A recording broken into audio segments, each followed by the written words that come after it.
Hello दोस्तों, स्वागत है आपका हमारे YouTube चैनल में।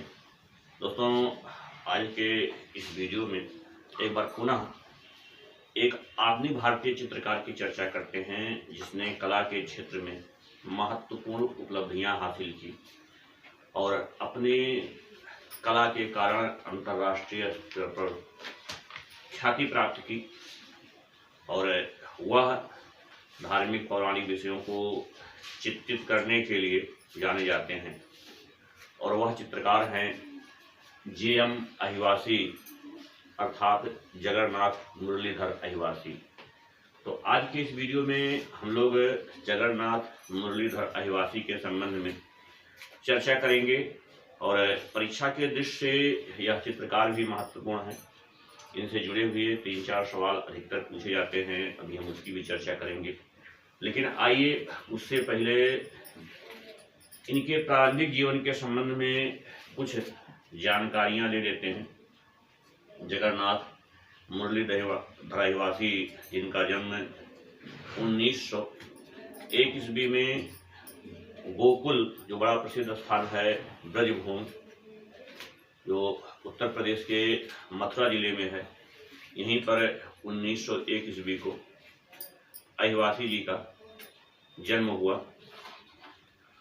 लेकिन दोस्तों, इनकी मृत्यु भी एक ऐतिहासिक स्थल वाराणसी में 1974 ईस्वी को हो गई। और इनके जो पिता थे परिवार में, मुरलीधर अहिवासी, ये ध्रुपद गायन में माहिर थे और गुजरात के एक मंदिर में भजन वगैरह करके अपना जीविकापार्जन कर रहे थे। और इसीलिए मुरलीधर अहिवासी जो इनके पिता थे, ये इनको भी लेकर के गुजरात चले जाते हैं। लेकिन अपने पुत्र में कला के प्रति रुचि को देखते हुए इन्होंने जगन्नाथ मुरलीधर अहिवासी को J.J. स्कूल ऑफ आर्ट भेज देते हैं कला शिक्षा के लिए। और अहिवासी जी यहाँ J.J. स्कूल ऑफ आर्ट में ग्लेस्टोन सोलेमन से म्यूरल तकनीक जो है सीखे। ग्लेस्टोन सोलेमन जो इनके कला गुरु रहे और इन्होंने ही J.J. स्कूल ऑफ आर्ट में इनको म्यूरल पेंटिंग या भित्ति चित्रण की शिक्षा दिए। अभी हम लोग इनके कुछ म्यूरल पेंटिंग देखेंगे भी है। और यहाँ शिक्षा लेने के दौरान, शिक्षण कार्य करने के दौरान बड़ी कठिनाइयों का सामना करना पड़ा। हालांकि वो परीक्षा के विषय कभी बने नहीं, इसलिए हम उन पर ज़्यादा चर्चा ना करते हुए आइए देखते हैं इनके जीवन से जुड़ी हुई परीक्षा के दृष्टि से कुछ महत्वपूर्ण जानकारियाँ। तो दोस्तों, यहाँ शिक्षा लेने के उपरांत इन्होंने J.J. स्कूल ऑफ आर्ट में ही 1930 ईस्वी में जुड़ जाते हैं और 1930 ईस्वी से लेकर 1957 ईस्वी तक इन्होंने J.J. स्कूल ऑफ आर्ट में शिक्षण कार्य किया और बाद में यहीं पर विभागाध्यक्ष भी बना दिए जाते हैं। और इस दौरान इनके बहुत से शिष्य रहे, उनकी चर्चा भी हम आगे करेंगे। लेकिन यहाँ J.J. स्कूल ऑफ आर्ट के अलावा इन्होंने 1957 से लेकर 1966 ईस्वी तक बनारस हिंदू विश्वविद्यालय अर्थात BHU में आचार्य के पद पर भी कार्य किए। और जैसा कि बताया कि यहाँ शिक्षण कार्य से सेवानिवृत्ति के पश्चात बनारस में ही 1974 ईस्वी को इनका देहांत हो जाता है। लेकिन दोस्तों, इस दौरान यहाँ शिक्षण कार्य के दौरान इनके बहुत से शिष्य रहे और उन शिष्यों में कुछ ऐसे शिष्य रहे जो बाद में कला के क्षेत्र में महत्वपूर्ण उपलब्धि हासिल किए। अगर उसमें देखा जाए तो के हैबर अर्थात कैंटिगिरी कृष्ण हैबर, जो बहुत महत्वपूर्ण सदस्य थे पैग मुंबई के या कह सकते हैं कि बॉम्बे ग्रुप के लक्ष्मण पै, ये भी इनके शिष्य रहे, जो एक तांत्रिक कलाकार थे, अपने सर्कस चित्र के लिए, अपने बिंब चित्र के लिए प्रसिद्धि प्राप्त किए। इसके अलावा सैयद हैदर रजा ने भी जो है इनके देख रेख में कुछ दृश्य चित्रण वगैरह की शिक्षा लिए थे। YK शुक्ला, अप्पा भाई अलमेरकर, बहुत से शिष्य रहे। इनके शिष्यों की लंबी लिस्ट है, लेकिन हम कुछ प्रमुख शिष्यों की चर्चा किए। और जगन्नाथ मुरलीधर अहिवासी स्पेशली ये एक म्यूरलिस्ट थे, अर्थात भित्ति चित्रकार थे, अगर इनकी प्रतिभा को देखें। और पीछे हम लोग चर्चा किए थे कि अपने गुरु ग्लेस्टोन सोलेमन से जो है इन्होंने भित्ति चित्रण की शिक्षा ली थी, और कई उत्कृष्ट कोट के भित्ति चित्र के उदाहरण भी आगे आपको देखने को मिलेगा भी। इसके अलावा ये चित्रकार भी थे, कवि भी थे और संगीतज्ञ थे। जैसे कि इनके पिता मुरलीधर अहिवासी थे, इनको संगीत की प्रतिभा जन्मजात मिली थी। तो दोस्तों, जगन्नाथ मुरलीधर अहिवासी का एक बड़ा ही उत्कृष्ट कार्य है। अभी हम लोग भित्ति चित्रण की चर्चा किए कि एक भित्ति चित्रकार थे, तो इनका एक भित्ति चित्र का उदाहरण है बादामी की गुफा। बादामी की गुफा, जैसा कि आप लोगों को मालूम भी है कि कर्नाटक राज्य में स्थित है, और यहाँ पर कुल 4 गुफाएं मिली हुई हैं। और इन्होंने इस गुफा के चित्रों की प्रतिलिपियां केंद्रीय ललित कला अकादमी के अनुरोध पर 1934 ईस्वी में बनाए थे। और दोस्तों, ये अनुकृतियां इनके परम शिष्य के हैबर के निर्देशन में बनाई गई थी, और इसी अनुकृतियों को बनाने के कारण इनको केंद्रीय ललित कला अकादमी ने इन्हें सम्मानित भी किया था। और 1956 ईस्वी को जगन्नाथ मुरलीधर अहिवासी को केंद्रीय ललित कला अकादमी ने स्वर्ण पदक दिया था।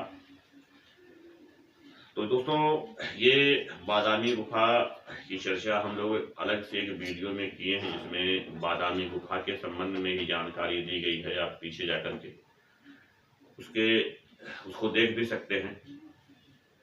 और ये दोस्तों, इनके कुछ पुस्तकें हैं और उन पर इन्होंने चित्र भी बनाए हैं। अभी हम लोग उसकी चर्चा करेंगे। जैसे पुस्तक में एक पुस्तक है इनका, मीरा का मेवाड़ त्याग, मैया मैं नहीं माखन खाऊं। ये इनके कुछ महत्वपूर्ण पुस्तक है, और बाद में इसी विषय पर इनके द्वारा महत्वपूर्ण चित्र बनाए गए।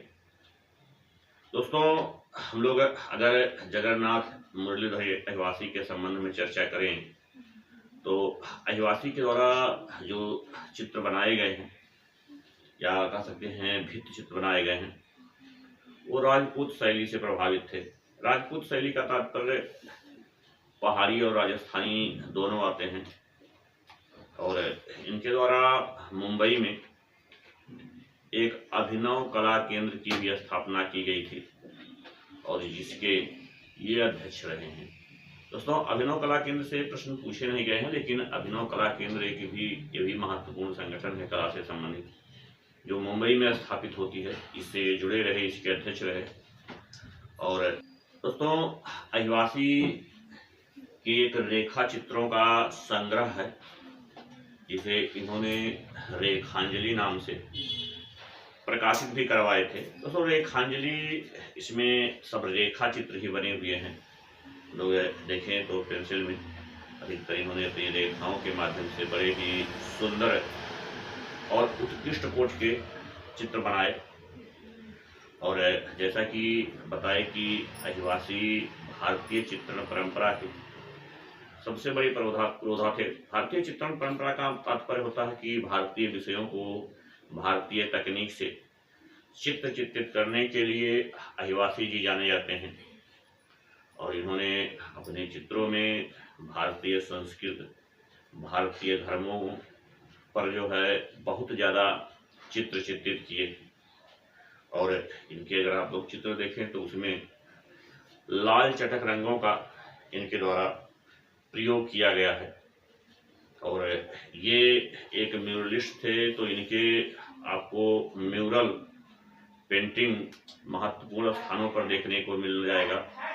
आप जो पुराना संसद भवन है वहाँ देखिए, राष्ट्रपति भवन देखिए, उत्तर प्रदेश के विधानसभा भवन में देखिए, तो यहाँ इनके द्वारा बनाए गए भित्ति चित्रों के उत्कृष्ट उदाहरण आपको देखने को मिलता है। और भी आप लोगों को चर्चा की है कि इनके द्वारा चित्र श्रृंखला बनाई गई थी, वो रेखांकन सीरीज जिस पर रेखांजलि नाम से प्रदर्शित किए गए थे, उसमें बहुत से चित्र हैं और वो चित्रों की एक श्रृंखला भी है, बहुत महत्वपूर्ण है। लेकिन अगर हम लोग आदिवासी के चित्रों की चर्चा करें तो इसमें इनका एक चित्र है मीरा का मेवाड़ त्याग, बड़ा ही उत्कृष्ट चित्र है जिसे डिपार्चर ऑफ मीरा कहा गया है। और इस चित्र को यूनेस्को के द्वारा प्रदर्शित किया गया था और बाद में इस चित्र को भारत सरकार ने खरीदकर चीनी जनतंत्र को भेंट कर दिया था।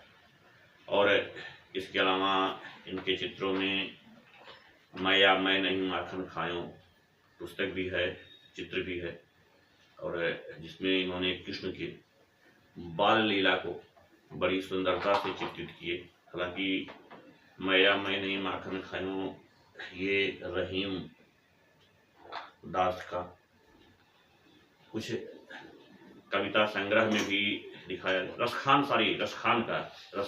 का जो है कुछ कविता संग्रह है, कविता गीत है, उसमें जो है इसको गाया गया है। और उसी विषय पर जो है जगन्नाथ मुरलीधर रहवासी ने चित्र बनाए थे जो बहुत सुंदर है, उत्कृष्ट कोटि का है। इस विषय से आप परिचित हैं, लेकिन इस विषय पर चित्रकारी के लिए कौन प्रसिद्ध हैं उससे भी परिचित हो गए होंगे। और इसके अलावा इन्होंने संदेश वाहक, हंस, चावर धाड़ी, गंधर्व संगीत, स्वामी हरदास, प्रेम संगीत, मार एक राक्षस था जिसने बुद्ध की तपस्या भंग करने का प्रयास किया था, तो उसको भी इन्होंने चित्रित किया। श्री कृष्ण का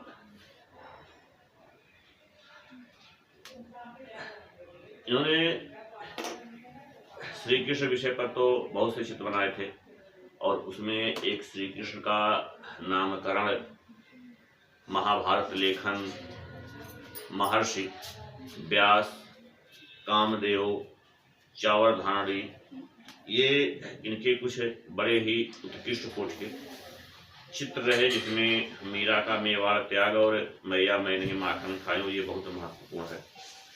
और इनके द्वारा कुछ व्यक्ति चित्र भी बनाए गए थे जिसमें स्वामी हरदास, वेद व्यास, पाणिनि जैसी महत्वपूर्ण हस्तियां रहे। और दोस्तों यहाँ इस चित्रकार के संबंध में सबसे महत्वपूर्ण चित्र इनका चित्र मैया मैं नहीं माखन खायूं, मीरा का मेवाड़ त्याग, बादामी गुफा के चित्रों की अनुकृतियाँ।